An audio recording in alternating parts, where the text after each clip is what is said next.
Hey everyone, welcome back. Today we're going to talk about goal setting and paper airplanes.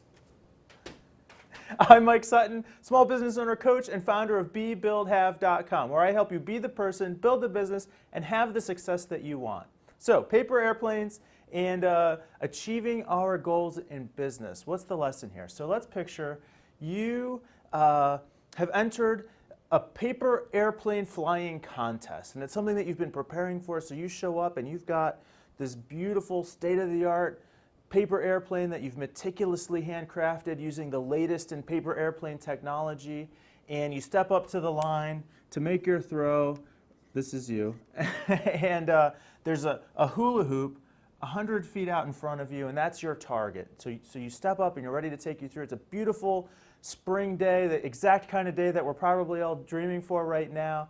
No wind at all, so not a great kite flying day, but for paper airplanes, perfect. So you step up and you're going to take your throw. Now there's a couple things that you know about your throw. You know that you need to throw at the right angle, in the right direction, and with the right amount of force to be able to hit this target. So that force we're going to represent as an arrow, and the length of the arrow is the force, and the direction of the arrow is the angle of your throw. And so this is how we calculate the force of the throw that you're going to make. And then the other force that we know is going to come into play is gravity, and gravity always points straight down. So gravity is going to take your plane and drop it down. And when you make your throw, the path of the actual plane is going to take that nice arc and land dead center in the middle of that hula hoop, and you're going to win the contest.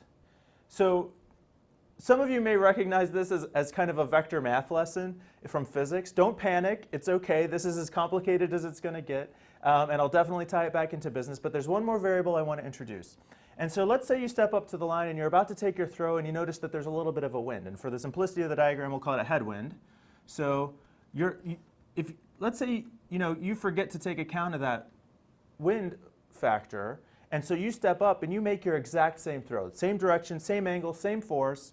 But now the wind comes into play, and the wind's blowing back at you. Gravity still plays its role. So now your paper airplane is going to take a course that's more like that, and you're going to fall short and you're going to miss your target. So let's tie this to business, because in business, we'll frequently, and really in our entire lives, set a goal, and if it's as easy as just taking the right action for the right amount of time to accomplish that goal, then when we make our effort, we'll do it for the right amount of time, we'll act in the right direction, we'll take the right actions, and we'll achieve our goal every single time. Except we all kind of know that that's not really the way it works out, because we fail to achieve goals all the time. And a lot of times that can leave us feeling really frustrated. So why does that happen? Well, there's a couple factors that are going to come into play. And the first is, how clearly have you defined your goal? In the paper airplane throwing example, it's easy. We can see that hula hoop laying out there in the field in front of us. But in business and in our lives, we define those goals, and we define those goals using our vision. So we'll call our ability to clearly define our goal our vision. So if we start with kind of a fuzzy vision, then our goal is this big, amorphous, moving target, and how do we know if we actually hit it or not? The other thing that's going to come into play is our actions. Are we taking the right actions that are moving us towards our goal? And the things that determine our ability to choose the right actions that will get us closer to that desired outcome are our beliefs and our habits. Our beliefs are the things that we think to be true about the world. What do I expect to happen if I take some certain action? If I want to reach this goal, what actions do I think will lead to that? And our habits are the things that we just do on autopilot that make our lives easier. So we don't have to solve every problem every single time. We figure out that we can solve this kind of problem the same way every time, and that's what we do. So if our beliefs and our habits support the actions that move us towards our goal, then there's no problem. But if our beliefs and our habits lead us to take actions that don't actually move us towards the thing that we think we want, now all of a sudden we're going to have some conflict. The other factor is the strength of the throw, the fuel, the power that we have behind the actions that we're going to take. And so that can come in two forms. And the first we're all pretty familiar with is willpower. Wanting to do something. And if we just want to do it bad enough, maybe that'll give us enough power to get there. The problem is willpower is depletable resource. It's not an infinite resource. It doesn't last forever. We can use it up, and it takes a lot of effort, and it's tiring, and it's draining. And so if we make our first effort and we run out of willpower and we've got nothing left in the tank, there's nothing, no additional fuel left for additional efforts.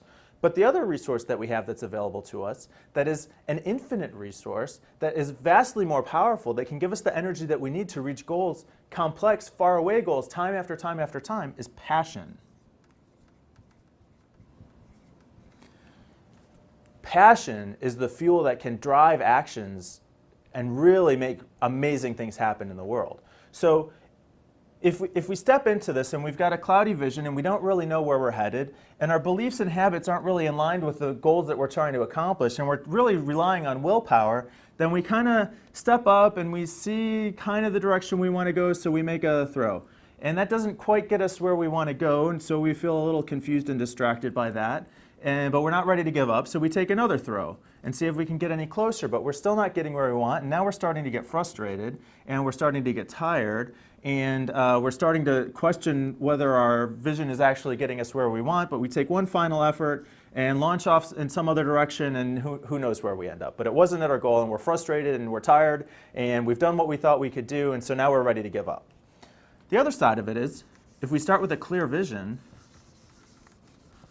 that lets us very specifically define that goal, so it's a tangible thing that we can see in our minds, much like that hula hoop laying on the ground. And if we can align our beliefs and habits, and we can fuel those beliefs and habits to take actions with passion, we have a lot more energy to get there. This is kind of based on a theory of leadership that I have that I call vector or tailwind leadership, and so we could call this vector or tailwind goal accomplishment.